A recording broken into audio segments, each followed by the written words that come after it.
तय हो जाती।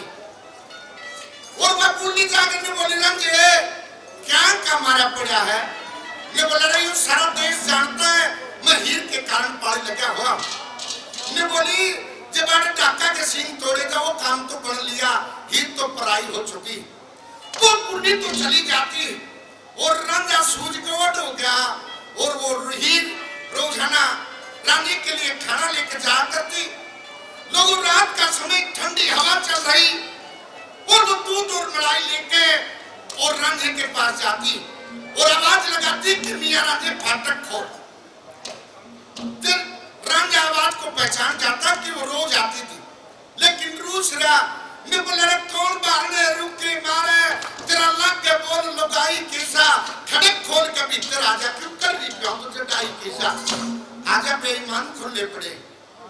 भीतर गई तन्ने के लगी वो बहुत कड़वा बोला है।